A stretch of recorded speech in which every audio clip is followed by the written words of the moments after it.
Taking the time this morning on a Monday morning to have this hearing and talk about the impacts and benefits of riparian buffers and then the bill that potentially aspires to protect them in some ways, but also be flexible enough to accommodate property rights and development, smart development in some ways. I want to also say greetings and thanks to my colleagues for also being present on a Monday morning when we have lots of other strong issues that we're also concerned about. I'd like to frame this just briefly. This bill was sort of a timing and impact framing.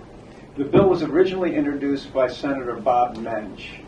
Senator Mensch and I overlap Skippack Township in prior legislative sessions and prior district maps, and so I start with my personal relationship with the Skippack Creek and the Perkiomen Creek, and then the Schuylkill River, Delaware Bay, and Atlantic Ocean. Right, one side of all the water in Pennsylvania, and that Schuylkill River watershed is half the size of the Susquehanna River watershed, and as you probably know, Pennsylvania has more surface water than any other state in the Union, except for Alaska. So this is a big impact. And then the timing I'll mention just briefly, because I think it's really important for us not to be sort of pointing fingers and playing a blame game around what we see with whether it's clean and quality water or it's flooding impacts or the other things that are environmentally occurring that impact these creeks and then impact homes and businesses. I'll just mention that Skippack Creek briefly. In that scenario in my district, over the last 3 years, we've had 3 large-scale flooding events. 74 homes, 74 families have lost their homes. They're now FEMA properties because we are downstream from where the water accumulates. And my point isn't to blame anything except to say we need to be measuring these things. We need to be accommodating these buffer areas based on today. Like if we build 500 homes in one place and we do our work, we get that right. And then we do it, another farm might sell in some of these areas and we build again. We're not measuring for the cumulative effects of the development that we've allowed. And we're really not measuring for the current level of water that's occurring in Pennsylvania, both rain flows and other things. So it's a timing issue that I think I think the timing is right for us to have this discussion. So those are my opening framing. I think there's economic benefits. I mentioned 74 families, but I should take just a second and mention at least one of the businesses, a Ford dealership, right, in Collegeville, Pennsylvania. That Ford dealership has been flooded 6 to 8 feet in their buildings 3 times in the last 20 months.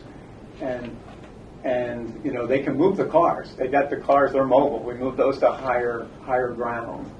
But their buildings, their tooling, their diagnostic machines have been lost, you know, full-scale loss 3 times in 20 years. So we're facing in Pennsylvania the cost of, if you will, doing nothing, or the benefits in terms of doing something like repairing buffer protections that have economic benefits that might be good for Pennsylvanians and families. And I think the last thing I'll mention is I think we'll hear from some of the testimony around the impact for outdoor economics in Pennsylvania and sportsmen when when our streams and rivers and creeks are healthy and strong, it makes for a better outdoor experience in a lot of different ways. So as a general summary, thank you, Mr. Chairman. Thank you, Chairman Causer, and to my colleagues for this opportunity this morning.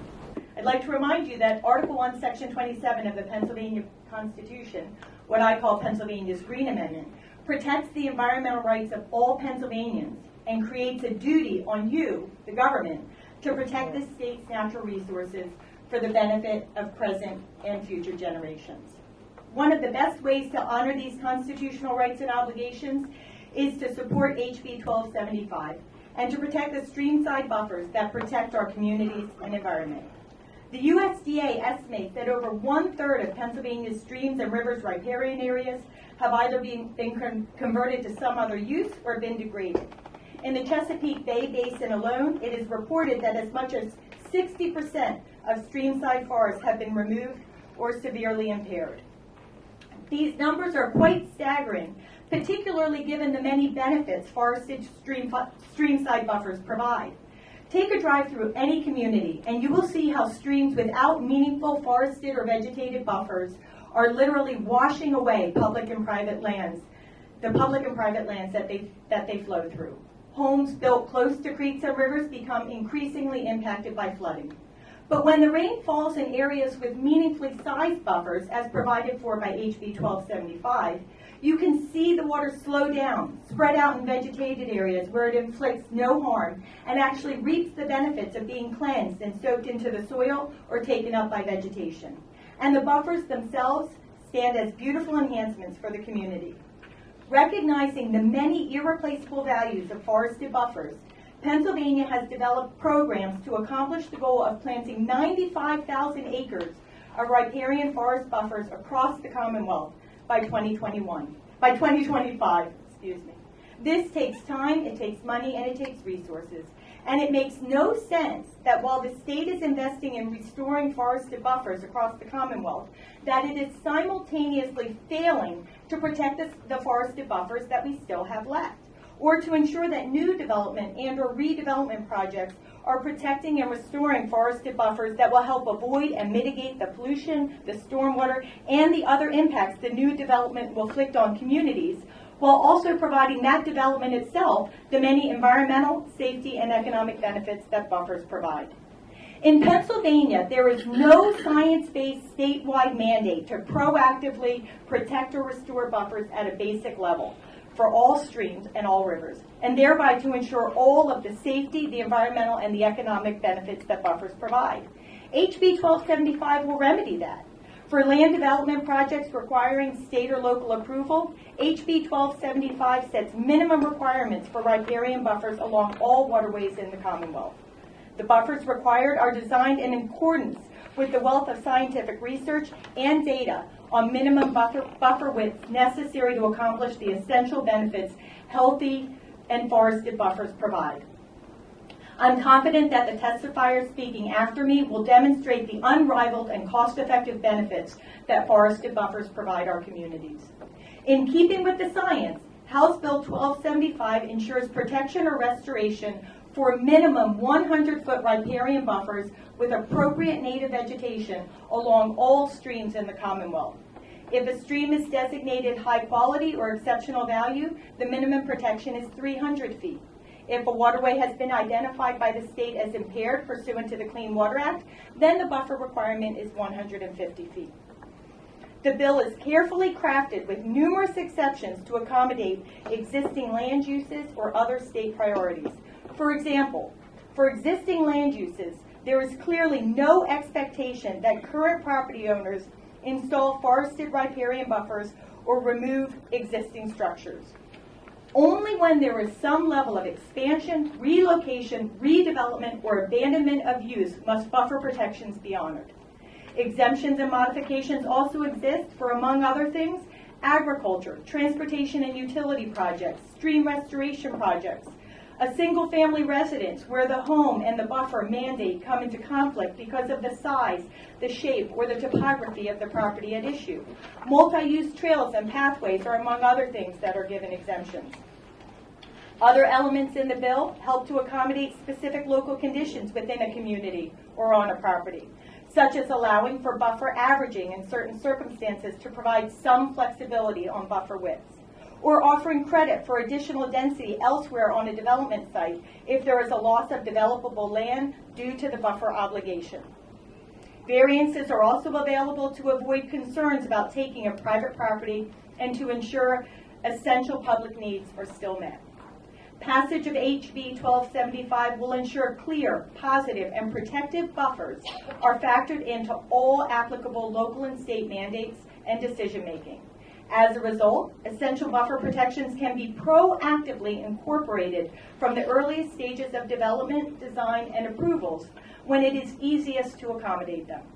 I so often in my work as the Delaware Riverkeeper hear from developers, they say, just tell me what the rules are from the get-go so I can incorporate them into my plan.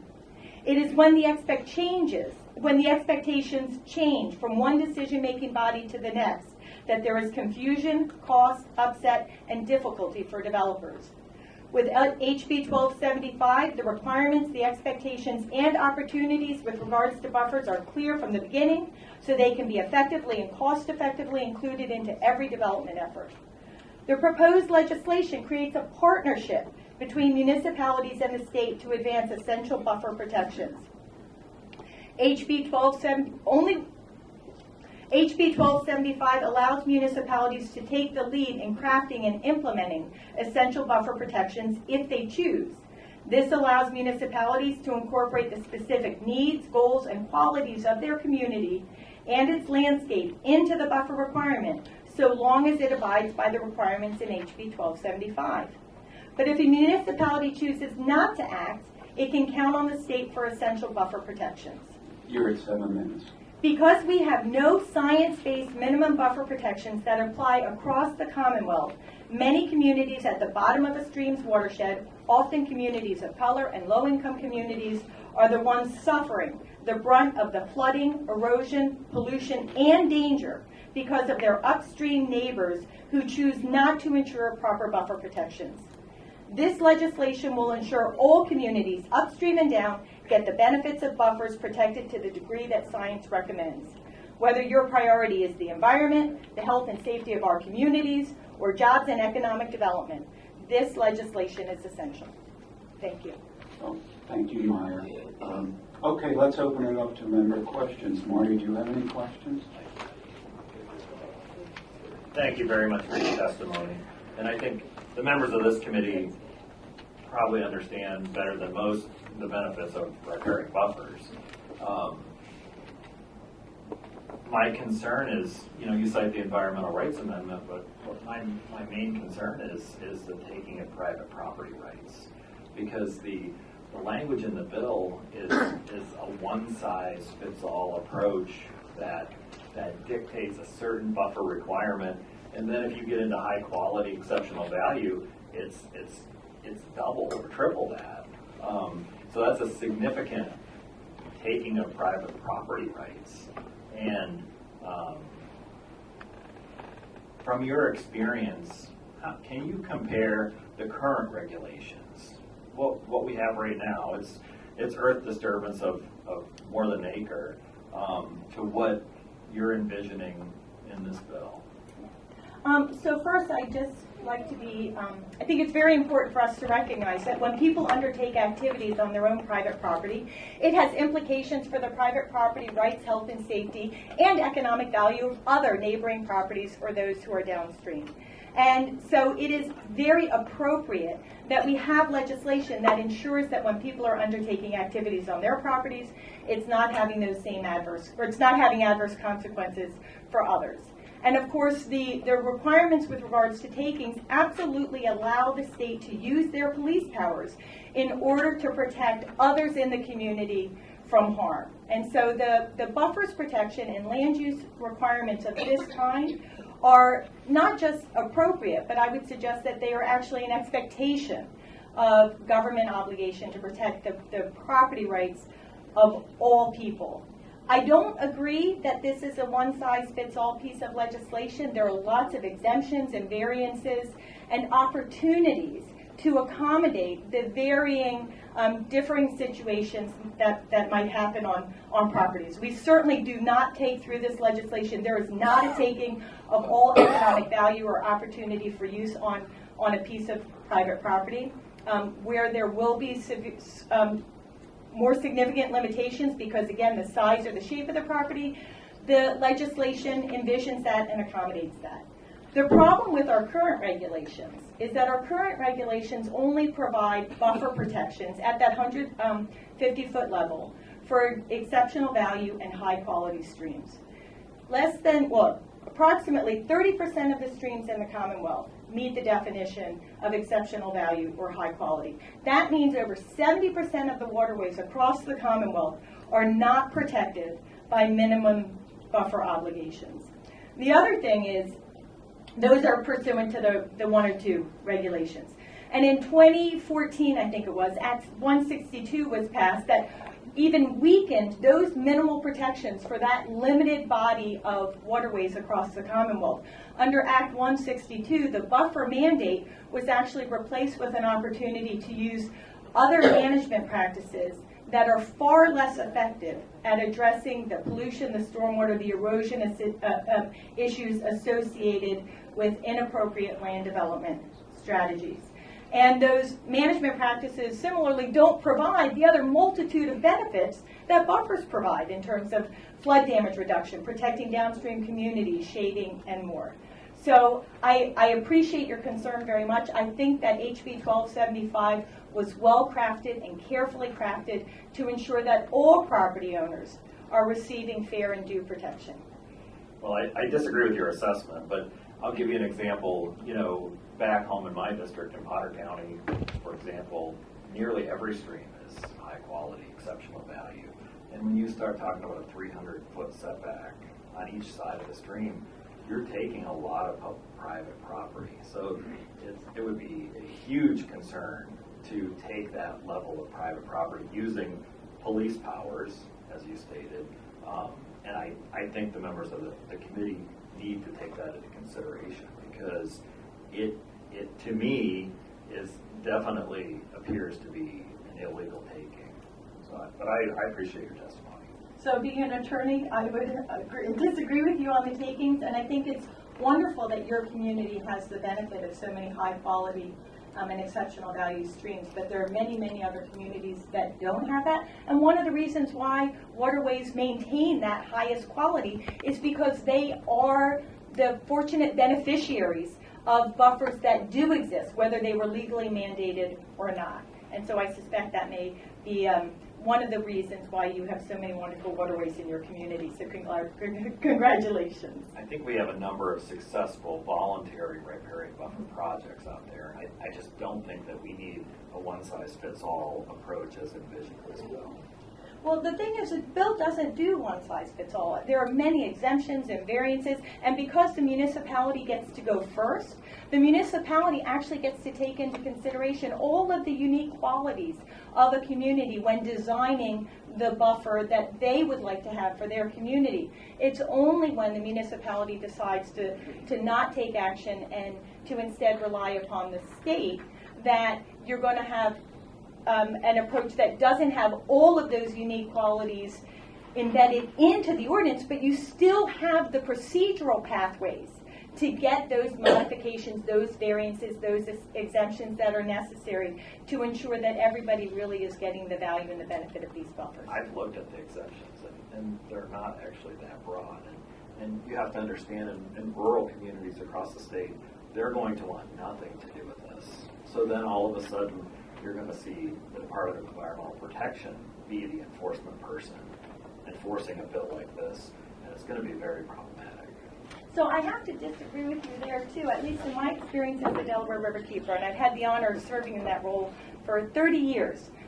We work with many, many rural communities who want to restore their buffers. In fact, you talked about a lot of voluntary examples in your community and across the Commonwealth, because we actually do see rural communities and urban communities wanting to get the benefits of buffers and their health and safety benefits, their water quality benefits, their economic benefits. Is a voluntary approach, not a mandatory approach. But the voluntary approach has clearly failed us, and that's why we have so many waterways across the Commonwealth that are not protected, and that's why the state is having to invest so much time, money, and resources in their goal of replanting forested buffers on 95,000 acres of waterways across the Commonwealth, because that voluntary approach doesn't work. This proactive, positive, clear approach from the beginning lets everybody know what we need to protect from the get-go, and that actually allows communities and developers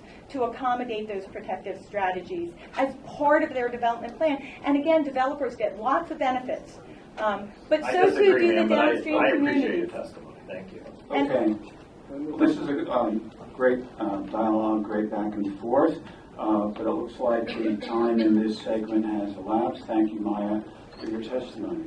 My name is Matt Earhart, and I'm the Director of Watershed Restoration at the Stroud Water Research Center. The Stroud Center is an independent nonprofit research institution founded in Avondale, Pennsylvania in 1967 to focus on understanding and restoring our freshwater ecosystems. My comments today will focus on the state of research on the functions and importance of riparian forest buffers and the critical values they provide to our communities and a larger society. Riparian buffers, the corridors of land alongside of our rivers and streams, occupy a very small piece of the landscape but provide critically important services to our communities and functions for our freshwater ecosystems. A 100-foot wide riparian forest buffer on each side of the stream channel occupies less than 10% of the landscape. Traditionally, our policies have addressed the role and functionality of these forest buffers as a final filter to our larger landscape, capturing and treating pollution before it can enter our waterways. This perspective is accurate, but it provides only a partial accounting of the overall value of forest buffers. And I think you should all have a set of figures that I included with my testimony. Figure 1 demonstrates the filtering capacity long associated with riparian forest buffers. The forest intercepts overland and subsurface runoff, settles suspended particles, and begins to process and transform pollutants and natural compounds, including nitrogen, phosphorus, sediment, and other dissolved or particulate compounds.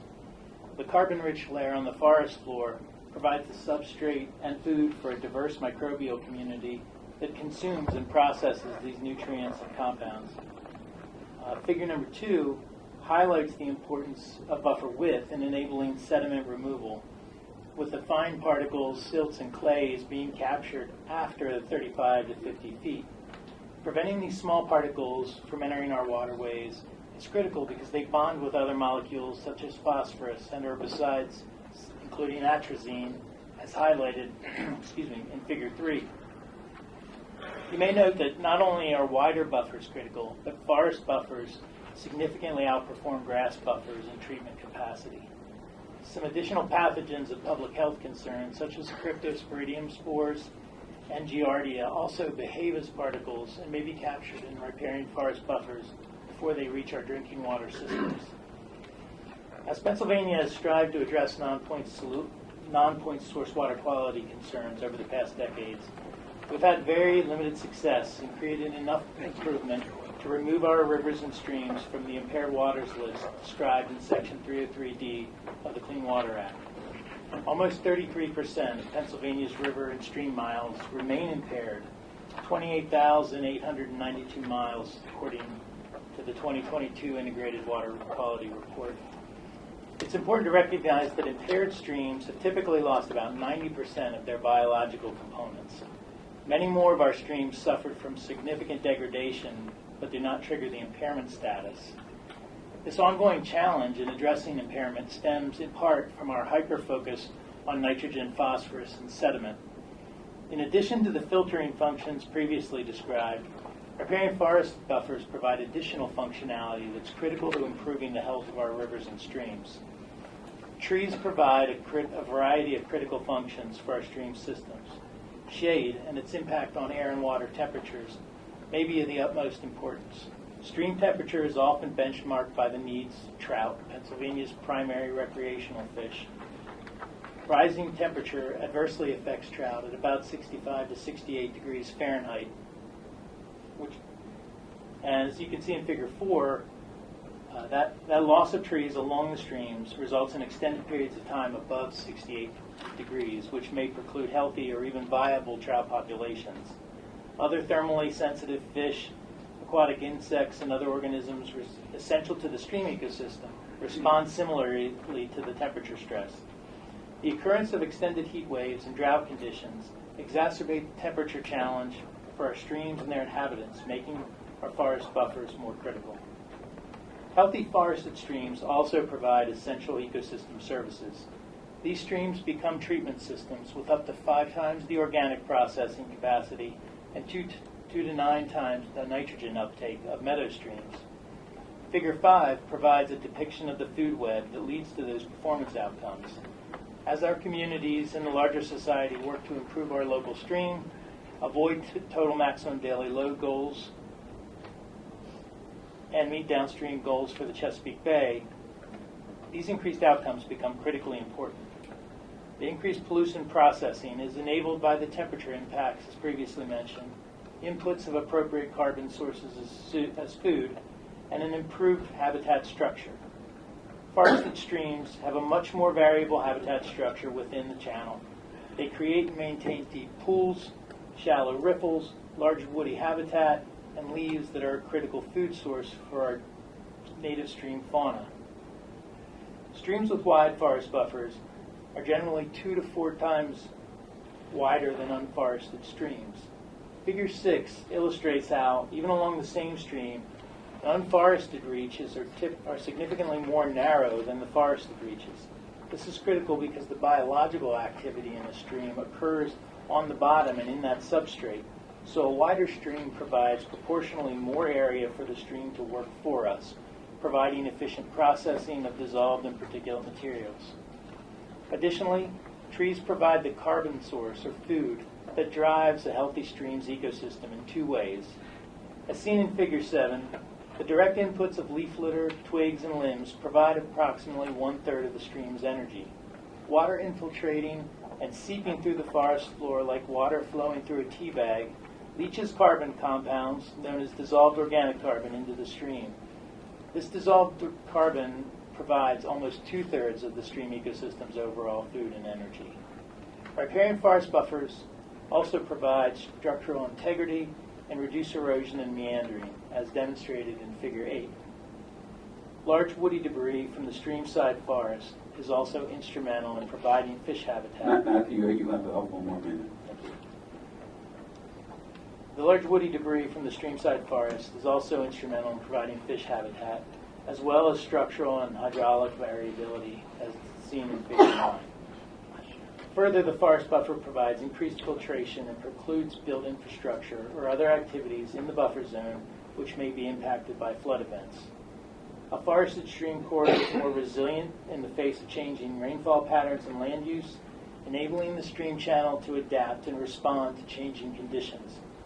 While the total percentage of a forest has been recognized as a good predictor of stream health, our work at the Stroud Center indicates that the percentage of the stream length with a 100-foot wide forested buffer is almost as effective at predicting stream health. That relationship is a powerful statement about the importance of buffers in our landscape.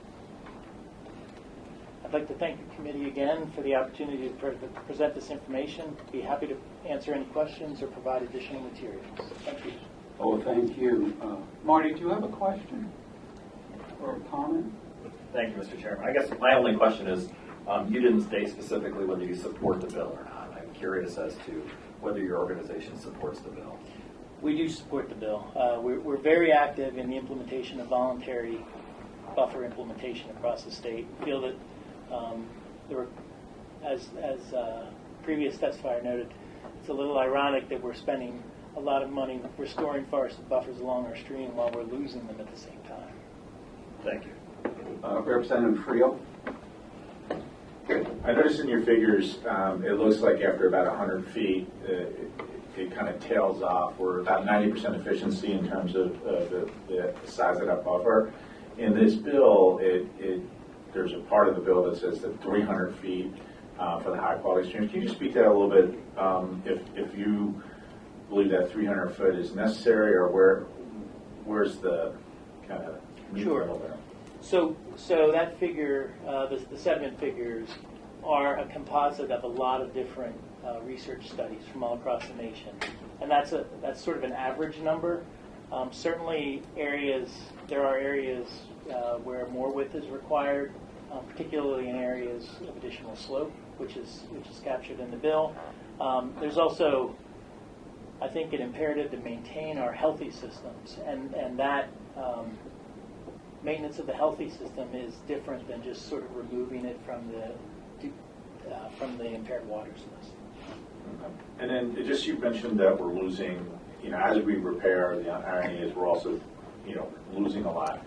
Can you just talk to what's driving the loss of the riparian buffers currently?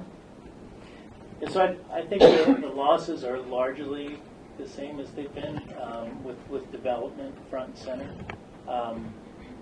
We're not actually losing many more to new ag ground because we're losing ag ground as a net in the state, so I would say it's primarily development. Take Kai? Thank you, Chairman. Representative Friel actually asked the primary part of my question, but I just was wondering about your thoughts on the additional buffers for non-tidal wetlands or stream angles or those kind of things. If you could just comment on that, given the research that you've done. Yeah, so I think it's important to not lose track of non-tidal wetlands in the discussion. Because those waters are as susceptible to runoff and pollutants from the landscape as our rivers and streams are, and actually because they don't flow as fast typically as our rivers and streams, what goes in tends to accumulate there more readily.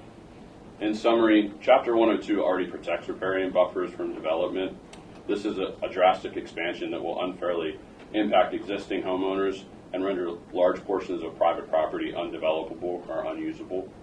The proposal also passes this regulation on to a local level of township and borough level enforcement who are not adequately prepared or staffed to regulate these matters. Significantly, the bill significantly expands all permit times and will drastically increase costs of all permanent projects. So I thank you for the opportunity to talk here today, and I'm happy to answer any questions.